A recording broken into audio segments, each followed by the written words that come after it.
या देवी सर्वभूतेषु मां ब्रह्मचारिणी रूपेण संस्थिता। नमस्तस्यै नमस्तस्यै नमस्तस्यै नमो नमः। जय माता दी।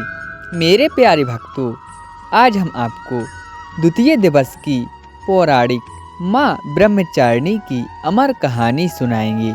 तो आइए मेरे प्रिय भक्तों, कमेंट में हमें जय माता दी लिखिएगा और मिलकर हम सब श्रवण करते हैं माँ ब्रह्मचारिणी की पौराणिक प्राचीन अमृतमयी अमर कथा कहानी। बोलिए भगवती माँ ब्रह्मचारिणी मैया की जय।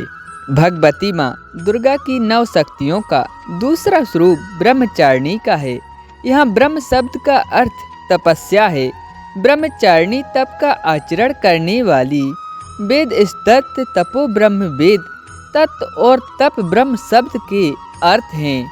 ब्रह्मचारिणी देवी का स्वरूप पूर्ण ज्योतिमय एवं अत्यंत भव्य है। इनके दाहिने हाथ में जप की माला एवं बाएं हाथ में कमंडल रहता है। अपने पूर्व जन्म में जब ये हिमालय के घर पुत्री रूप से उत्पन्न हुई, तब नारद के उपदेश से इन्होंने भगवान शंकर जी को पति रूप में प्राप्त करने के लिए अत्यंत कठिन तपस्या की थी। इस दुष्कर तपस्या के कारण यह तपस्चारिणी अर्थात ब्रह्मचारिणी नाम से पूजित हुई। 1000 वर्ष तक उन्होंने केवल फल मूल खाकर व्यतीत किए थे। 100 वर्षों तक केवल शाक पर निर्वाह किया था। कुछ दिनों तक कठिन उपवास रखते हुए खुले आकाश के नीचे वर्षा और धूप के भयानक कष्ट सहे। इस कठिन तपस्या के पश्चात 3000 वर्षों तक केवल जमीन पर टूटकर गिरे हुए बेलपत्रों को खाकर वह भगवान शंकर जी की आराधना करती रहीं। इसके बाद उन्होंने सूखे बेलपत्रों को भी खाना छोड़ दिया। कई हजार वर्षों तक वह निर्जल और निराहार तपस्या करती रहीं। पत्तों को भी खाना छोड़ देने के कारण उनका एक नाम अर्पणा भी पड़ गया। कई हजार वर्षों की इस कठिन तपस्या के कारण ब्रह्मचारिणी देवी का वह पूर्व जन्म का शरीर एकदम छीड़ हो गया। उनकी यह दशा देखकर उनकी माता मैना देवी अत्यंत दुखी हुईं।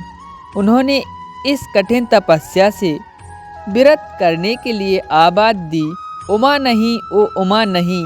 तब से देवी ब्रह्मचारिणी का पूर्व जन्म का नाम उमा भी पड़ गया था। उनकी इस तपस्या से तीनों लोकों में हाहाकार मच गया।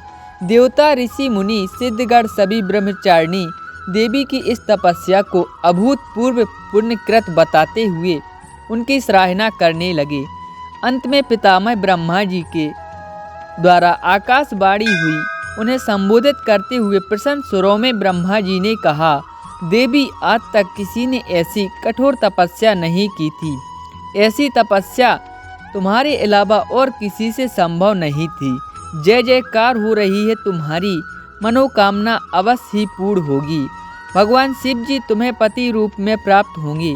अब तुम तपस्या से विरत होकर घर लौट जाओ। शीघ्र ही तुम्हारे पिता तुम्हें बुलाने आ रहे हैं।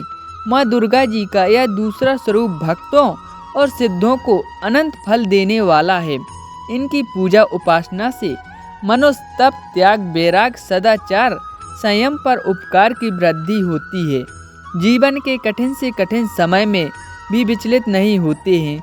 माँ ब्रह्मचारिणी देवी की कृपा से उसे सर्वत्र सिद्ध और विजय की प्राप्ति होती है। माँ भगवती देवी ब्रह्मचारिणी माता के श्री चरणों में सत सत नमन है।